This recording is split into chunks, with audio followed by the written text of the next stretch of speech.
नमस्ते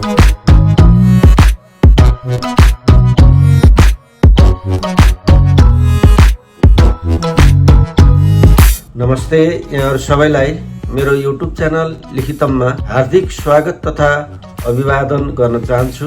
म हरिशचन्द्र सुवेदी यहाँहरुलाई जानकारीमूलक भिडियोहरु प्रस्तुत गरिरहने क्रममा आज फेरि एउटा कानुनी विषयसँग सम्बन्धित छ, जुन हाम्रो घर परिवार इष्टमित्र छरछिमेकमा जुन समस्याहरु भइरहने गर्दछ।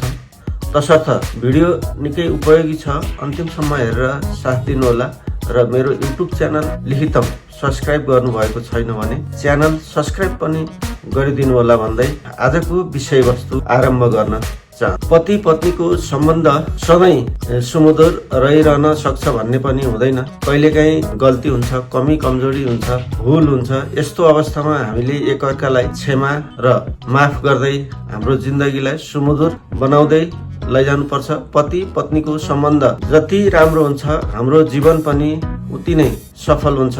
तर कहिलेकाहीँ वा कसैको जीवनमा श्रीमान श्रीमतीको सम्बन्ध सुमधुर रहन सक्दैन। विभिन्न कारणले कसैको विचार मिल्दैन, व्यवहार मिल्दैन, क्षमा गर्न नसकिने भुल वा गल्तीहरू गरिएको हुन पनि सक्छ। तसर्थ यस्तो अवस्था सिर्जना भएमा कानुनले सधैँभरि यस्तै असन्तुष्टि र बेमेलमा हाम्रो जिन्दगी चलिरहनु पर्छ भन्ने छैन। तसर्थ यस्तो अवस्था सिर्जना भएमा कानुनले श्रीमान श्रीमती बीचको सम्बन्धलाई विच्छेद गरेर आफ्नै किसिमले जीवनलाई अगाडि बढाउन सक्ने व्यवस्था पनि कानुनमा गरिएको छ। तसर्थ आजको विषय रहेको छ सम्बन्ध विच्छेद कस्तो कस्तो अवस्थामा श्रीमानले श्रीमतीको मन्जुरी बेगर नै सम्बन्ध विच्छेद गर्न सक्दछ र कस्तो कस्तो अवस्थामा पत्नीले पतिको मन्जुरी बिना नै सम्बन्ध विच्छेद गर्न सक्दछ भन्ने विषयमा हाम्रो अहिलेको नेपालको मुलुकी देवानी संहिता ऐन 2074 मा यसको व्यवस्था गरिएको छ, जसमा गरिएको बारेमा यहाँ चर्चा गरिनेछ। जुन विषय तपाई हाम्रो जीवनमा वा वरिपरिका छरछिमेक वा कतै पनि हुन सक्दछन् र ती सबैको लागि यो भिडियो निकै जानकारी मूलक हुनेछ र हामी सबैले कानुनको विषयमा जानकारी राख्नु अनिवार्य छ। तसर्थ यो भिडियो अन्तिमसम्म हेरेर साथ दिनुहोला। हाम्रो कानुनले पति पत्नी दुवैले चाहेमा पति पत्नीको सम्बन्ध जुनसुकै बेला पनि विच्छेद गर्न सक्ने व्यवस्था गरिएको छ।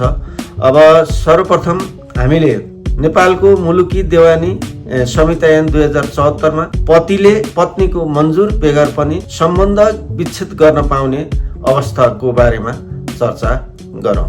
पतिले सम्बन्ध विच्छेद गर्न पाउने व्यवस्था हाम्रो मुलुकी देवानी संहिता ऐन 2074 को दफा 94 मा यसको व्यवस्था गरिएको छ, जस अनुसार अंश लिएर वा कानुन बमोजिम मानव छुट्टी बसेको अवस्थामा बाहेक पतिको मन्जुरी बेगर श्रीमती वा पत्नी लगातार 3 वर्षसम्म अलग बसेको अवस्थामा वा पतिले सम्बन्ध विच्छेद गर्न पाउँछ। त्यस्तै पत्नीले पतिलाई खाना लाउन नदिएमा वा घरबाट निकाला गरेमा पत्नीले पतिको अङ्ग भङ्ग हुने वा ठुलो शारीरिक मानसिक क्षति पुग्ने कुनै कार्य गरेमा वा त्यस्तो गर्ने परपञ्च गरेमा समेत सम्बन्ध विच्छेद गर्न सक्दछ। साथै पत्नीले अन्य कुनैसँग यौन सम्पर्क गरेको ठहर भएमा पनि सम्बन्ध विच्छेद गर्न सकिन्छ। यसरी पत्नीले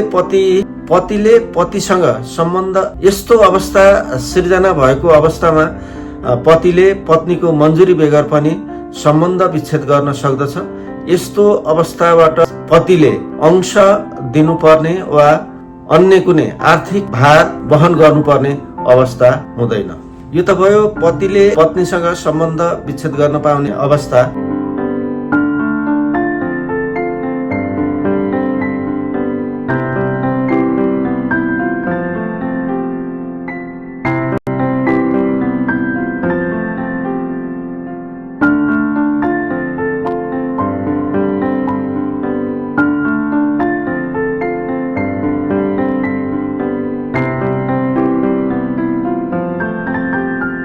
अब चर्चा गरौँ पत्नीले पतिसँग सम्बन्ध विच्छेद गर्न पाउने, पति मन्जुरी नलिइकन पनि सम्बन्ध विच्छेद गर्न पाउने अवस्थाको बारेमा चर्चा गर्नेछौँ। यसको व्यवस्था हाम्रो मुलुकी देवानी कार्य संहिता ऐन 2074 को दफा 95 यसको व्यवस्थापन गरिएको छ, जस अनुसार पत्नीले अंश लिए वा मानव छुट्टी भिन्न बसेको अवस्थामा बाहेक पत्नीको मन्जुर बेगर पति लगातार 3 वर्ष वा सो भन्दा बढी अलग बसेमा पत्नीले पतिसँग सम्बन्ध विच्छेद गर्न सक्दछ।